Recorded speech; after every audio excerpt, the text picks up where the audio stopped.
Well, thank you everyone for coming to our first official TAP colloquium event of the year. I'm Caitlin Crowder. For those of you who don't know me, I've been part of organizing this colloquium series for quite a few years now. So we have a great lineup of visitors for the rest of the semester, but today we thought we'd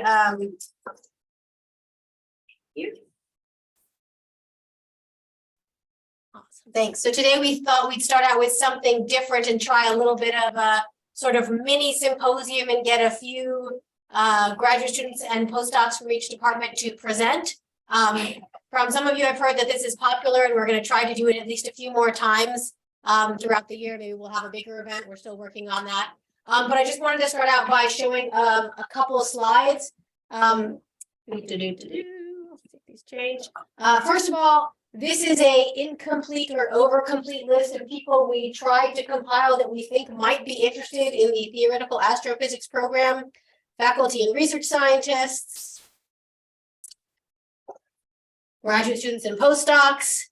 I don't expect you to have quickly identified if your name is up there for sure, but what we wanted to ask everybody to do is that if you are interested in being part of TAP, probably you've already done this because you're here, but maybe not. Please fill out the application that is on the website. By application, there's no selection here. It's just a way to make sure that you are registered with us. We know you exist, and you will get announcements for great things like graduate student prizes or travel funding and things like that. So it's a way to make sure that we know about you. It is not meant to be selective or exclusive. The website is there. Google can find it for you. This is, we're trying to make sure that this is increasingly up to date, but please apply and tell your friends to apply. We have a few TAP initiatives, which are sort of working groups of people interested in common things across the departments, including computation and data, cosmology, planet formation, and plasma physics. So keep an eye out for emails about special talks and events from each of these things. There's a plan. We hope to have a meeting of all interested TAP faculty. Looking out at this audience, not going to emphasize that now, but I will point out there's also a TAP visitor program that we're trying to start. So if you have somebody that you want to have come and maybe not just give a talk, but be here to work with your group for a couple weeks, there is possible funding for that. Okay, that is the end of what I want to say. We've got a great show on TAP for you.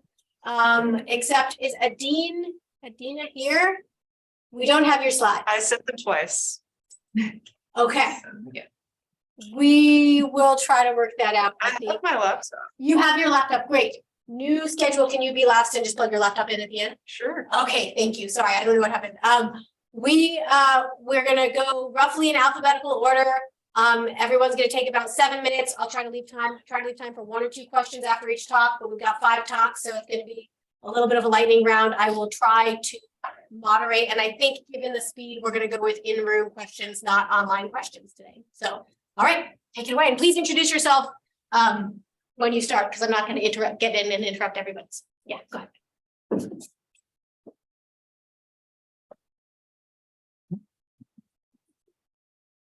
Stop sharing. So I think the first one is Jonah Barber.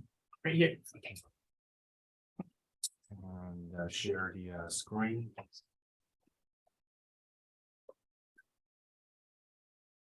And can you excuse me? Okay.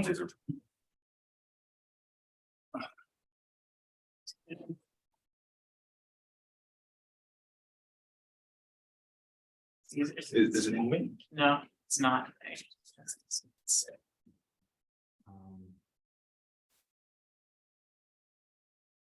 Click on this on the slide. Use the up and down. Yeah, okay. Click on the screen. Okay. Oh, great. So click on the screen. You might have to. With your mouse. That's what worked. Okay. Hello, everyone. I'm Jonah Barber. I'm a graduate student here in physics, and I'm going to present on a project I'm doing with Keith and some others, and the work that has led up to it. So it's about cosmological stasis. So just a brief introduction. cosmology is the study of the very early universe and the beginning of the universe, and one of its applications is the search for new physics. So we know the standard model of particle physics has to be wrong, but one of the problems with a lot of the alternative theories is that they have high energy scales that are, as you can see, far beyond the reach of current particle accelerators, that the LHC down all the way down there in green. So cosmology kind of lets us use the universe in place of a particle accelerator by going further back in time, because as we go further back in time, the universe gets hotter. So if we go back far enough, we'll be probing BSM energies / temperatures. I showed a standard cosmological timer called the lambda CDM timeline up there, and the color shows which type of energy density is dominating the universe at that time. So we know that from looking at the universe that it's expanding. The distance between any 2 points is going to change over time. We could think of them as all being proportional to a scale factor called A, and so it changes with time in a way that depends on the density. We can express this by writing that down, what is called the Hubble parameter H, to be the change in scale factor over time per itself. And it turns out this will be proportional to the square root of density. Remember this for the very end, it'll be important. So this expansion will influence how the densities change, because they change differently under expansion due to having different equation of state parameters. So we have a few different types of energy that we could have in our universe. We have normal matter, which is anything not moving close to the speed of light, or something with negligible pressure compared to its density. Then it will the total amount of sort of mass won't change. It'll just be more spread out. So it'll go like the scale factor to the -3. But if, say, we have radiation instead, then because it's being redshifted, it's going close to the speed of light. It'll lose energy due to redshifting, and we'll get a to the -4 instead. If we have, say, dark energy, or sometimes called vacuum energy, it'll actually make more of itself as it expands, and it won't dilute at all. It'll go like A to the 0. So this has some consequences for our cosmological timeline. So that because the relative abundances change differently, that any point at which any two of them have similar fraction of the total energy density will be very short, because one of them will drop faster than the other, and the other one will begin to dominate. So that's why, if we look at the end of our cosmological timeline, that's why we have radiation dominate, give way to a matter dominated one, because the radiation redshifts away. And then currently we're in a transition where the universe is transitioning to a dark energy dominated epoch, like shown below. The two transitions that happen at the start of the timeline, they go in reverse, because those are cases where one of these types of energy is being turned into a different one. So we now turn to how BSM physics might affect this cosmology, and we focus on the properties a lot of BSM models have. A lot of them have towers of particles, different masses and decay rates. So for instance, string theory, you have vibrational states for the strings, and that gives rise to a tower of particles with different masses. Same thing if you have a strongly coupled gauge theory and you have flux tubes, kind of like QCD. It's a similar situation to strings. If you have compactified extra dimensions like Kaluza-Klein theory, then the momentum states in those extra dimensions will give rise to a tower. We can get a similar but slightly different effect with primordial black holes as well, because the Hawking radiation will evaporate the later ones much faster than heavier primordial black holes. So we then take a look at how these towers might affect our cosmology. And what we find is something pretty interesting. If we have such a tower, and if, say, the particles are a matter type and they decay into massless radiation particles or negligible mass particles, then we can get a long period where the abundance is flat. The reason that we need a tower to do this is because if we just had one decay rate, then the expansion will slow over time. The Hubble parameter goes like square root of density. So it'll drop, but the decay rate won't. And so that will cause us to go backwards. If we had matter decaying to radiation, then we'd go back into radiation domination. But if we have a tower, then the shortest lived one can decay first, which leaves the next longer lived one to decay later, and so on until we hit the bottom of the tower, which is when the epoch would end. And during that, even though the individual matter components rise and fall, the total stays flat for many e-folds of expansion. And so this is a new type of cosmological epoch that we can have. The total matter abundance becomes constant, and we call this stasis. It's a new kind of epoch where no individual energy density dominance. We can have a mix of energy components in our cosmology. So this sums up what has already been done. So now I'll briefly talk about what I'm currently working on. So I looked at this tower and I wondered whether there was a way we could have stasis without a tower. So is there a way we could get this effect with just one type of matter? And so I thought back to the proportionality relation between the density and the Hubble parameter. The Hubble parameter is proportional to the square root of density. So if we had an extra square root of density somewhere, then we could balance the expansion with the conversion process. So for decay, we use something like the form there. For decay, the rate of conversion was just proportional to the density. So we try something proportional to the density to an arbitrary power called n. So for just particle decay, this number would be 1. But for say we had annihilation, because two particles are in the initial state, they have to find each other. We have n equals 2 instead. So we want an extra power of 1/2, so that would bring the total power to n equals 3/2. If we've shown that this can be done if we have annihilation with thermal effects. That may not be the only way to do it, but that's the way we've shown works so far. But if we do that, then we do indeed get stasis with this. So yeah, this is what I'm currently working on. And I guess I can take questions if there's any extra time.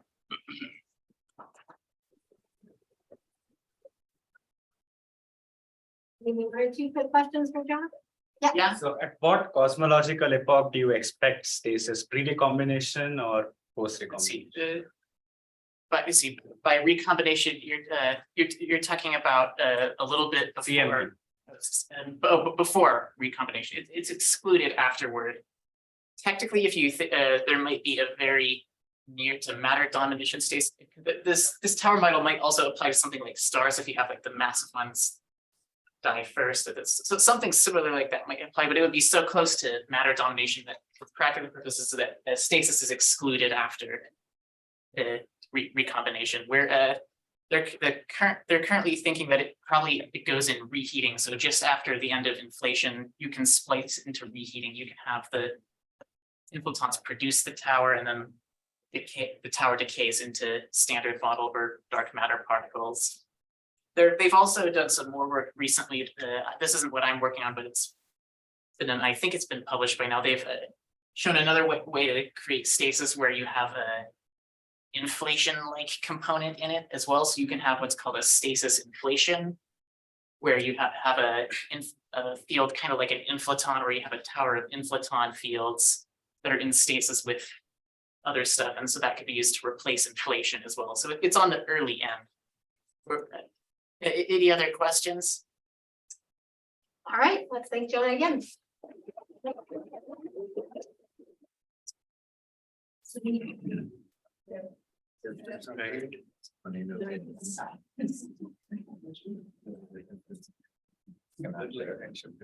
Yeah. It's increasing. Of course, yeah.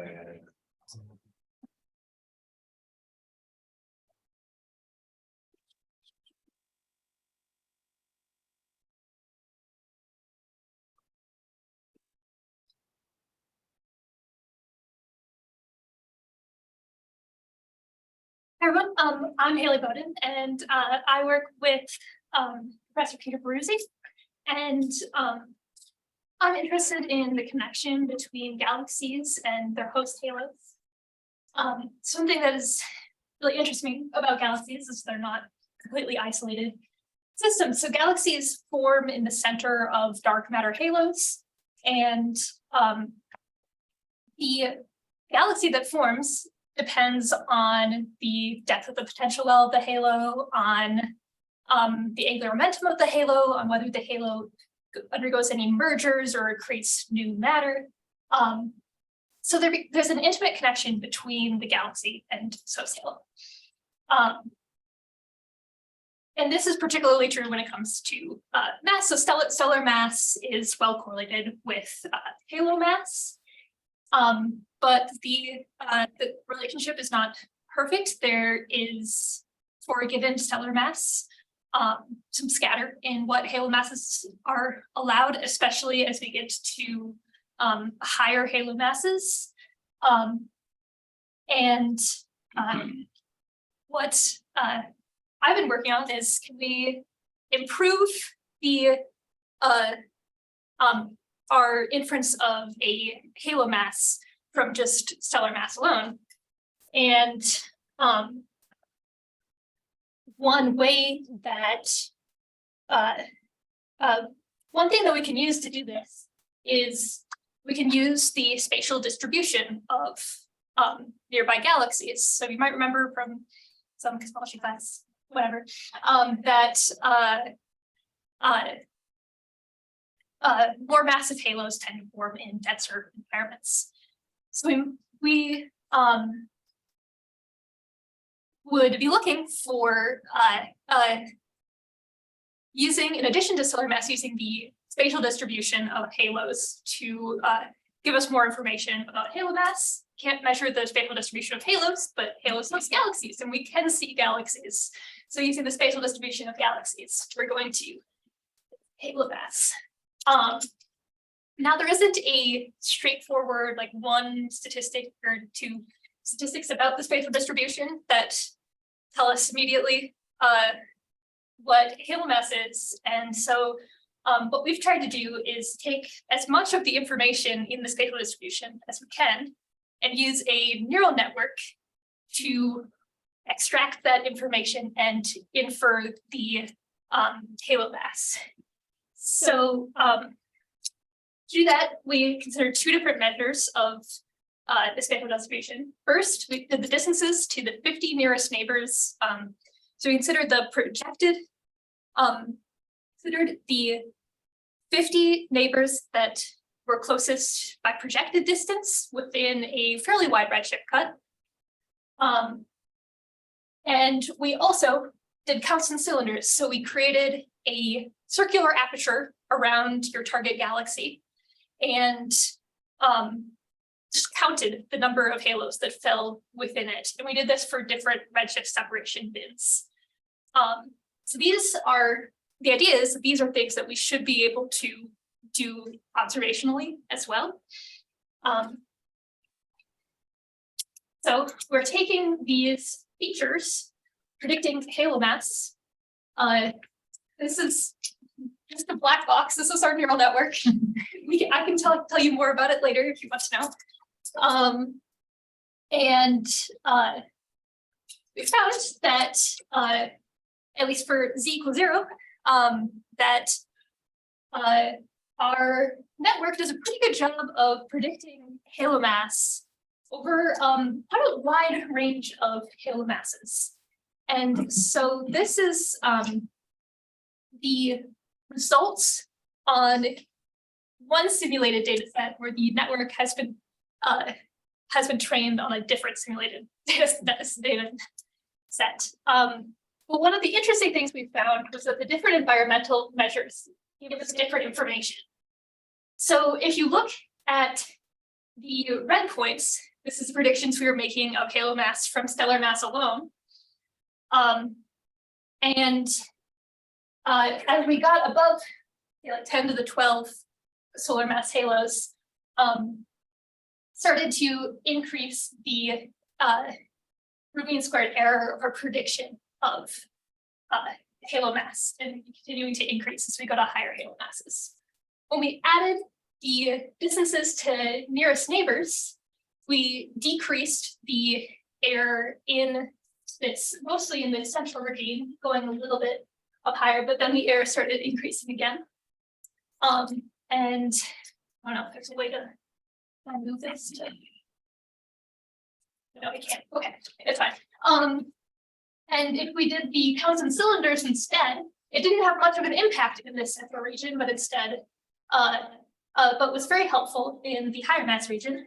And when we did them combined, it was sort of improvement throughout. And so this is interesting because it's telling us what aspects of the environment are relevant in at different mass scales. So, we've made a network. What next?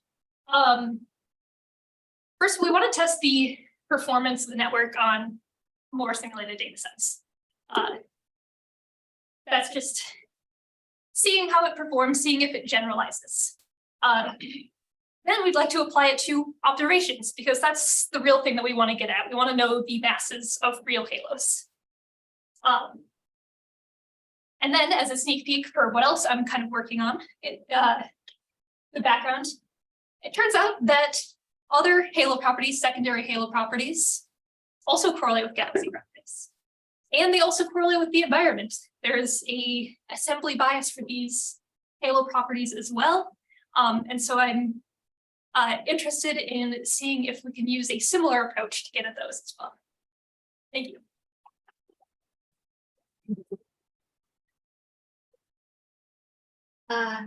Yes, sorry, someone knocked on the screen. Thank you. Very impressive work. I was wondering, since your if I understood correctly, your training set came from simulation, and you want to apply this to observations. Do you have a ground truth set of observations, or is that even possible? No, we don't have a ground truth. We don't. We would train the model on the simulation and then apply it to the observations. Yes. Okay. So the simulated data set has been designed to match several different sets of observational criteria, in addition to just reproducing the correct stellar masses. But to say for sure that we're predicting the true halo mass is a little more complicated. Understand. Thank you. All right, one more question. Can we switch over to the next presentation? Yeah. Okay, so in your last slide, you showed the different dependencies in the improvement for the performance for, say, the distance to nearest neighbors and versus the counts and cylinders. They work differently in different mass regimes, right? Yeah. So do you have any physical explanation for that? Yes, not that I can give a very short Okay. explanation of. Basically, the one of them is giving us more redshift information, which is quite helpful. But for the higher mass halos, if we go outside of a certain area, then the counts there are providing a lot more information than we're just getting from the 50 nearest neighbors, because that's going to further distances. Thanks. All right. Okay. Hi, my name is Yangyang from Physics Department. I'm working with Sam Grada.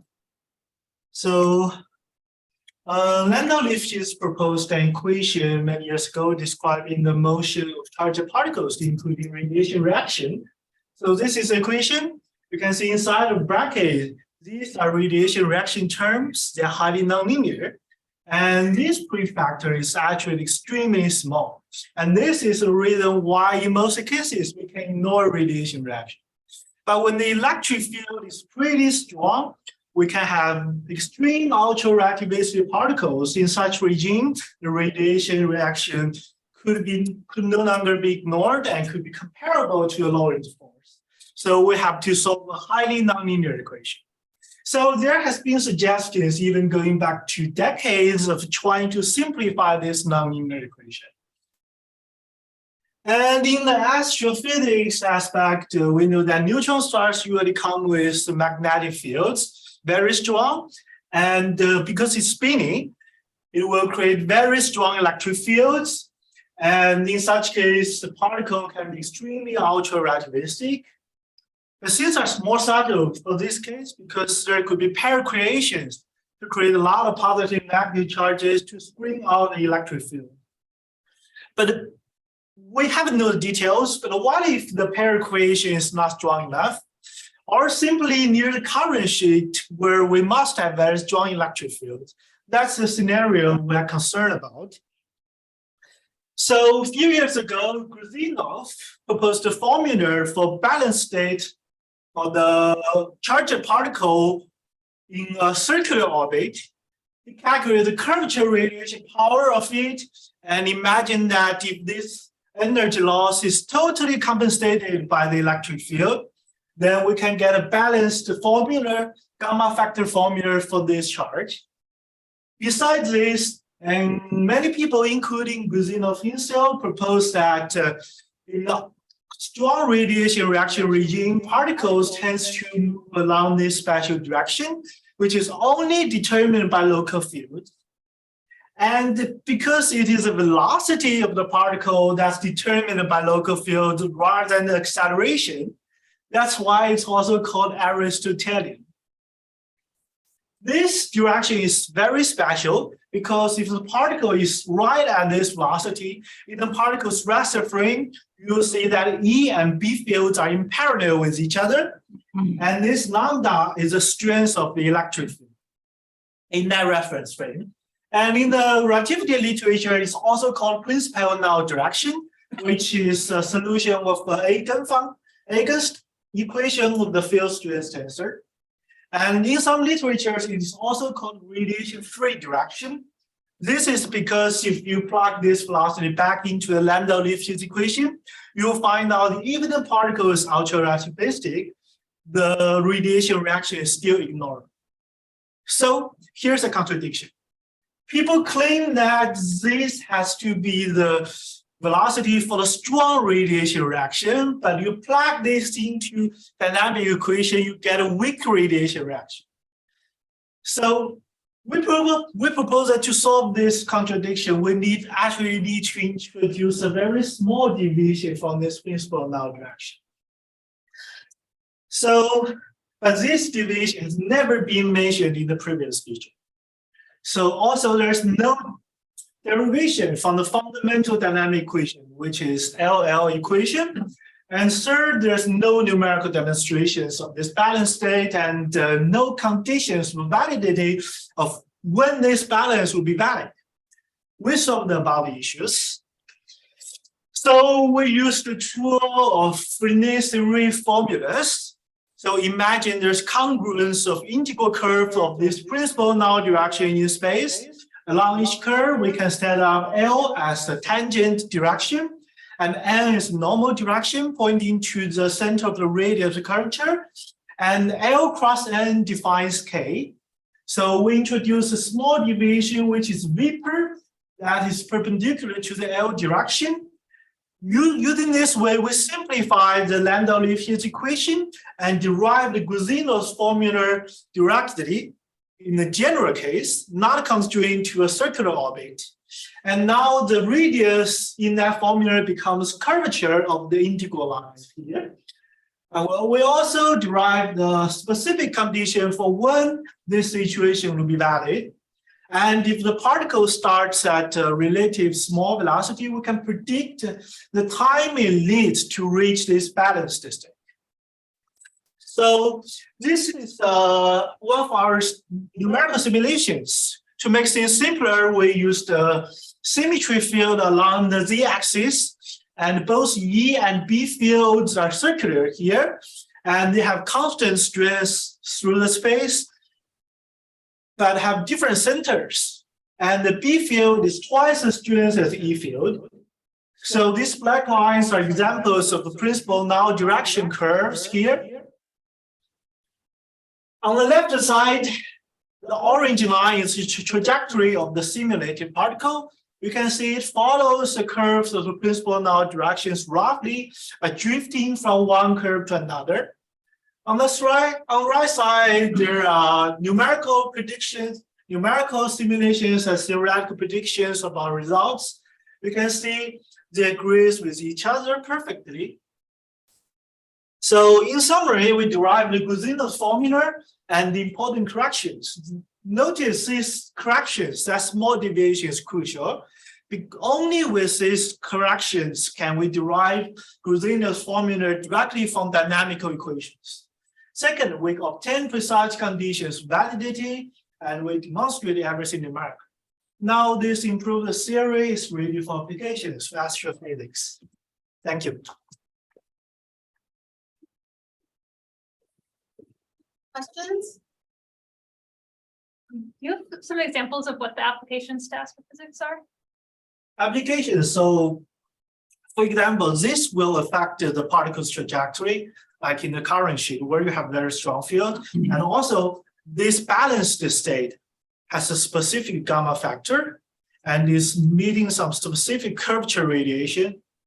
And also I haven't mentioned in this picture, it's entering into this equilibrium state could also emit a certain kind of radiation there. Ask one more question. No one else has one? Can you go back to one slide? When you're showing the numerical and the theoretical predictions, one more, sorry. Right. Can you, what's causing these very steep jumps in the position velocity? Is that when you're switching between the? No, it's actually because the curvature of the principal null direction is changing like this. Okay. Yeah. Basically, the gamma factor is following, because the field strength is a constant, so the gamma factor is following the change of the curvature of these lines. All right, and I think we're gonna skip alphabetical order. Thanks again, Yangyang, and we're gonna go, can you go next, Jiachuan? Okay, and then, Adeene, can you do, yeah, you can plug in afterwards. Okay, great, thanks.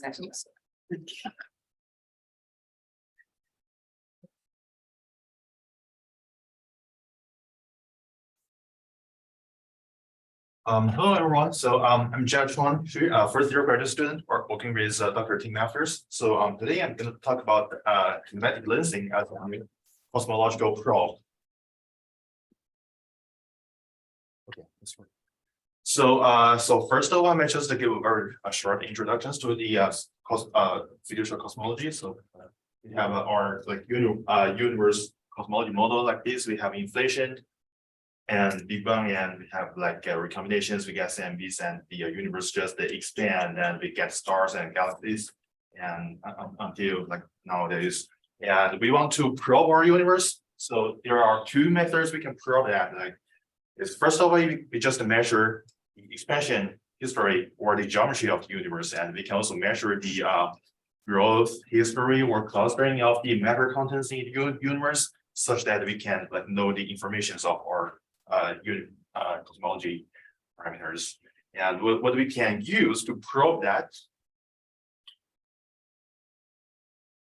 yeah, like we have cosmic microwave background and the lensing of that, and we have galaxy. We can measure the galaxy shape such that we can like measure the big lensing distortions to the galaxies, and we have galaxy densities to like as a tracers of the large scale structures, and we can measure the baryonic acoustic oscillations, which is a special scale, the sound horizons of the universe. And we have galaxy clusters and voids and standard candles like supernovae and the surface variable star, something like that, to measure the distance. And we need to combine all those multiple probes to get an unbiased and precise result about our universe. Among these probes, big lensing is the unique one because big lensing is directly tracing the gravity potentials. It doesn't have to assume any relations between luminous matters and the dark matter. And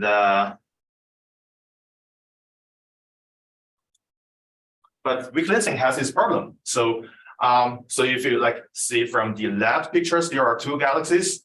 The first one is sheared galaxies, but it's actually face down, but it has some like big lensing shear such that its image is distorted along the red arrow directions. Here we have inclined galaxies, but it's not sheared.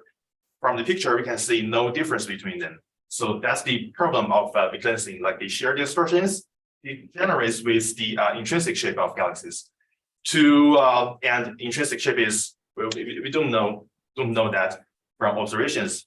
The solution to measure the cosmic shear is to assume that galaxies are randomly aligned, such that when you do an average over a patch of the sky, the intrinsic shape should be 0. And if we get a signal that is the correlated shear of that patch of the sky. And this would induce a very noisy measurement. And the shape noise is on the order of 0.3.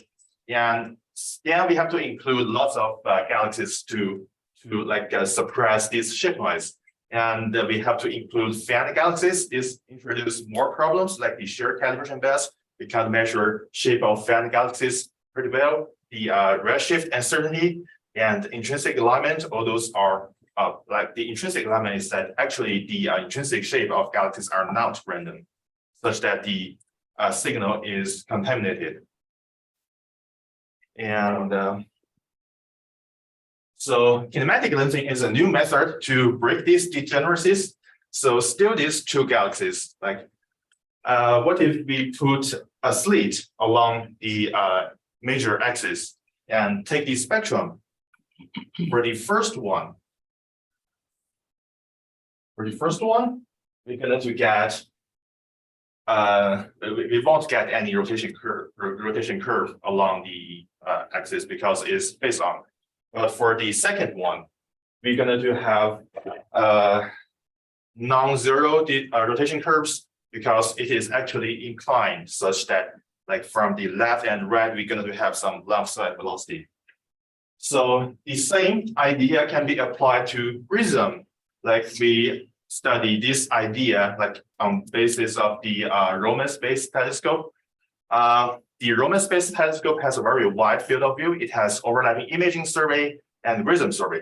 So prism is some element like this, and it has a like not very high dispersion. The dispersion like around 600 depending on wavelengths. And what you will see on the image is like, for example, there are some stars, and you put a prism in the optical trains. The star will be dispersed like this. It has a trace, but all of these traces are mixed together, and you get a low resolution spectrum.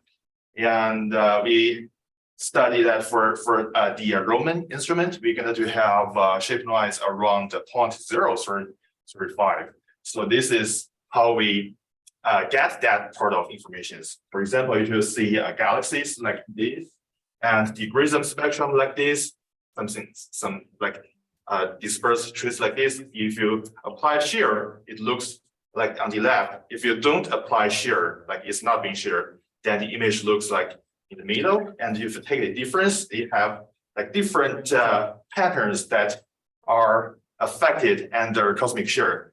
And the patterns of this cannot be mimicked by the a rotation or a change in the inclinations of the galaxies, such that we can break the degeneracies. And we applied this technique, and we found that for a realistic survey, for the traditional big lensing, we can get 51 galaxies per Archimedes square. That's a large number. But for our like kinematic lensing sample, it has to be bright. So we have 4 sources per Archimedes square. Like the number is much lower, but our shape noise for galaxies is also lower. So which will win? Like then we run and some chance to see the result. The result is on the right. So the black dashed curve is the posterior on the dark matter equation of state, which basically describes the is partial pressure, partial density. This describes the and also the time evolutions of the dark energy. So horizontally is the interceptions of W as a function of t, and vertically is the slope of the W of t. And in the here is the lambda CDM, which is a constant dark energy. This black dash curve is the posterior of a traditional big lensing survey. And the orange one is what we get from kinematic lensing surveys. And also the blue one is like we mitigate over some systematics of this method. And we can see that if we like count by figure of merit, this is basically the inverse of the posterior array and the square root of that. The constraining power has increased by a factor of 3, more than 3, like 3.6 is a huge increase. And also for the omega matter, which is the matter density of the universe, and S8, which is basically the fluctuations for structural growth of the universe, we also get a very good improvement from the black to the blue. And in these times, the increasement is about 1.3, 1.7 times. So we also study the impact of systematics. So in the blue curve is the our kinematic lensing method, and the orange one and the blue one are like marginalized over different systematics. So the blue one is the like mitigate over all the systematics, and the orange one is the perfect. We assume we have perfect knowledge of those systematics, and we, as you can see from the posterior, there's not too much degradations. If we don't have perfect knowledge, like move from the orange to the blue. So this method is robust against observational and astrophysical systematics. So the summary of the work is that kinematic lensing is very promising cosmological probe, and the shift noise is much lower than the Euro-weak lensing. And for space-based like Roman-like instruments, the shift noise can be 10 times lower, and it's robust to systematics. And because this method is only re-analyze existing or planned data, but they are like designed for different purposes, like imaging data designed for weak lensing, spectrum data designed for spectroscopic survey like BAO. We just analyze them together. We get a huge increase, and this increase is for free in terms that we don't need to take new data or design new instrument. That's all.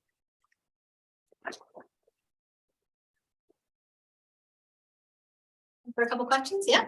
So rotation curve of a spiral galaxy is not just a function of inclination, it is also a function of mass. So how do you factor that in? Does that go as a systematic?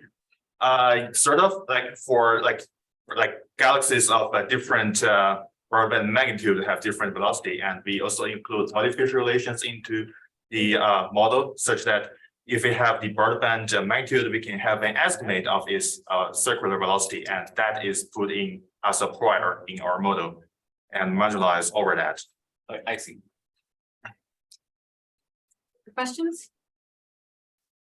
I had a quick follow-up to that. Yeah, so I guess, so what is the peak redshift for your sample with Roman to do this? Because this sample requires like its overlap of the image like weak lensing sample and spectroscopic sample. The peak should be around redshift 1.5, and it's the HR for the peak, I think.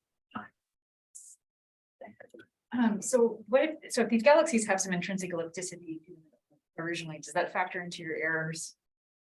Are you assuming? So even if you're seeing something like actually a face on that's stretched, but it could just be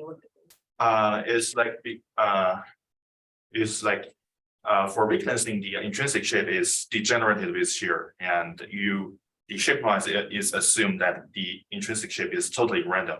But with this method, we can do like run an Amsterdam's chain and estimate the intrinsic shape and shear separately. So for each galaxy, we have an estimate of its intrinsic shear.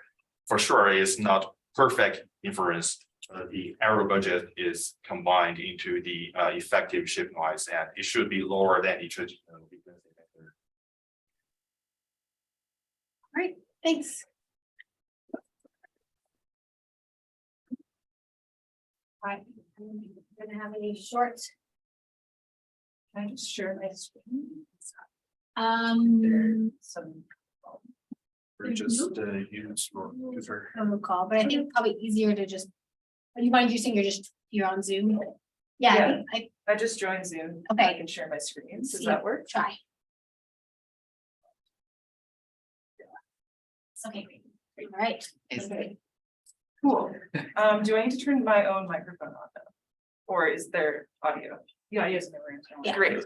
Thank you. Haha, I've never been in this room. Okay.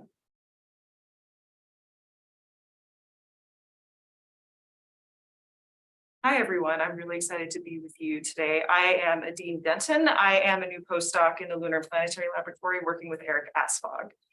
And today I'm going to share with you a little bit about my research and its applications.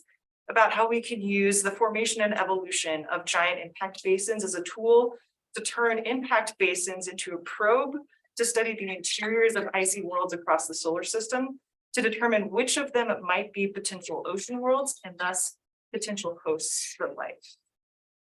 And for those unfamiliar, I'll begin with changing my slide to talk about what is an ocean world.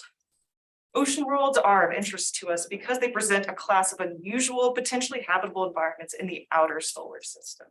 And when we typically think about ocean worlds, we tend to think about those that have really been confirmed. That is Europa, the moon of Jupiter, and Saturn's moon Enceladus, where we've used both the geophysical techniques to detect the oceans through gravity and magnetic data, as well as observations of their geology. And the case for these two is pretty clear cut. But when we get farther out in the solar system, things get a lot more complicated, and we also have a lot less data. That's because, this is what we think the interior of an ocean world might look like.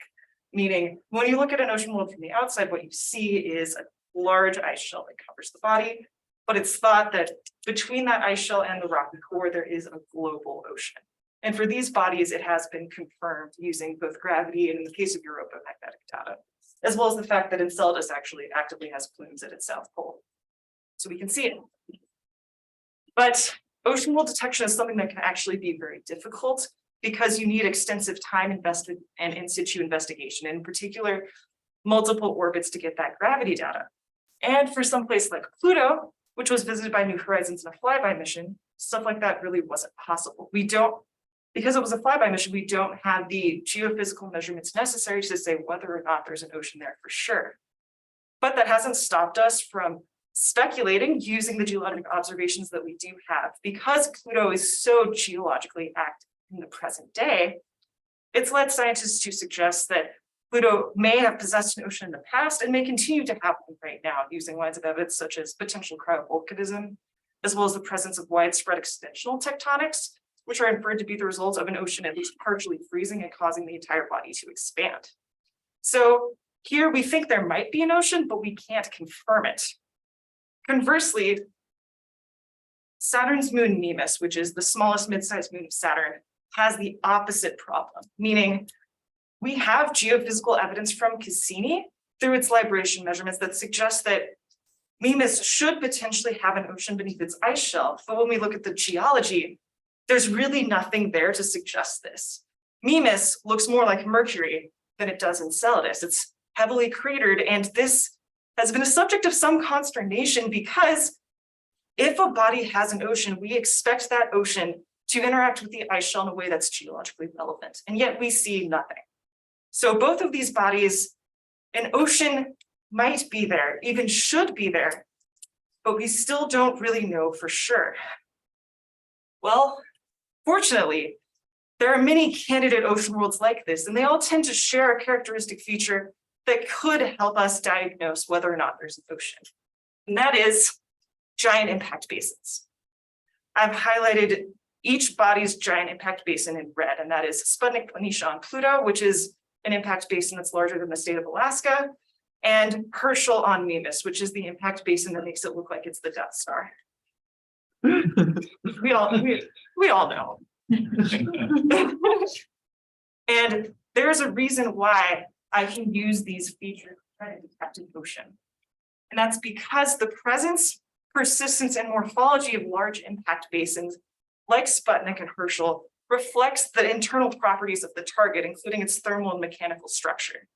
And what that means is we can use giant impacts to inform our understanding of both thermal and mechanical variations in the interior of these bodies. And that includes probing for the ocean. So that's what my work does. I simulate these giant impacts, and I look at what it takes in terms of the interior structure to reproduce the basin as we see it today. And first, I'll show you what it takes to make Sputnik Planitia. So this is the best fit case. What I found is that we need a very thin ice shell on Pluto, much thinner than previously thought. And the entire planet needs to be a little bit warm, which for Pluto is actually really cold. But astrophysically, I have no idea because I don't study galaxies. Maybe this is warm to you. Who can say? Anyway, I'm going to show a video of the impact and what the final basin looks like. And on the left, I'm plotting temperature, and on the right, I'm plotting material composition. And what's to note here? We form a massive initial impact basin that then undergoes a large period of modification, including the formation of a massive central uplift that extends hundreds of kilometers above the surface. This happens because this impact is so big that it changes Pluto on a planetary scale, such that the final basin forms after significant disaggregation as the ice shelf flows back in to get this final structure. And this is the resulting basin that, after we evolve it over geologic time, is consistent with the present day inferred structure and location of Sputnik today, which suggests to us that not only was there an ocean at the time that the basin formed, but that ocean might still be there. On Mimas, conversely, we have a little bit more information, meaning that because of those libration measurements, we think the ice shell today is around 30 kilometers thick. But when I try to simulate the formation of Herschel, it does not work, meaning the impactor actually punches straight through the ice shell and exposes the ocean to space. Not only is this not physically reasonable, it does not match what we actually see at Herschel today. And so I find that I actually need to thicken that ice shell in order to actually reproduce the central uplift that makes Herschel look like the Death Star. And what I find is that I need to thicken that ice shell, but I also need to keep it relatively warm in order to reproduce the basin that we see. Meaning I need an ocean present on Mimas, just not the one we have right now. And what that allows us to interpret is that Mimas is evolving over time, such that when Herschel formed, we had a thick ice shell and a thin ocean. And unlike most ocean worlds, Mimas's ocean is actually expanding over time as ice shell is shrinking. Very interesting implications for the Saturn system. So, some key takeaways about giant impacts. On Pluto, what we found is that its giant basin, Sputnik Planitia, reveals that Pluto may have sustained a very thick and long-lived subsurface ocean despite its massive distance from the sun.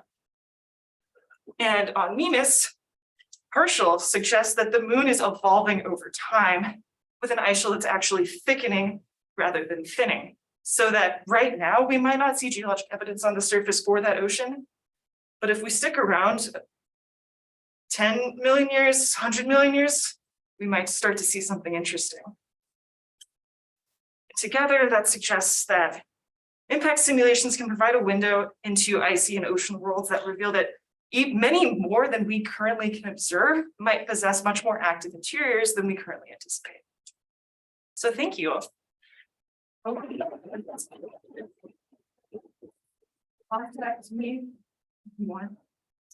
Questions? So before Pluto and Charon entered their current dual synchronous state, there was presumably a decent amount of tidal dissipation going on. Is that significant for the history of the evolution of these subsurface oceans? Potentially, it's thought that during that as a result of that process, Pluto basically formed hot. Hot meaning that it forms this ocean and then sustains it over geologic time as opposed to forming cold. And thus starting out cold and then gradually forming an ocean. And that line of thinking is based on the initial tidal evolution. So yes, it does have I almost said have an impact. It does have an effect on the resulting structure of these bodies, and it's probably true for other Kuiper Belt objects of similar size. But that tidal evolution all happened, it was done very early? Yes, it's done very early, and it predates the formation of Sputnik Planitia, such that the role of Charon in the Sputnik Planitia forming impact is relatively minimal. Can I ask a quick follow-up? Can you talk a little bit about the degeneracies between the composition and size of the impactor in constraining the ice shelf? We know so much about the composition of the impactors in this scenario. No, we do not. In each case, I'm assuming that the impactor is entirely ice, and that might be robust just because, so in the case of Mimas, impactor velocities are 15 kilometers per second, meaning that the impactor is fairly small. So like tens of kilometers in size. For Pluto, that's a little bit different because the velocities in the Kuiper Belt are very low. So I'm actually hitting Pluto with a 380-kilometer diameter icy body, which is kind of right on the edge of whether you end up with a significant rock component. If I did have a significant rock component, that might change the resulting shape of the basin, but I'm not sure how. But I guess the idea is that the age of the impact basins is sufficiently tightly constrained that you have some confidence in the velocity based on the typical velocity of dispersion, or The age of Mimas itself is actually hotly debated. okay.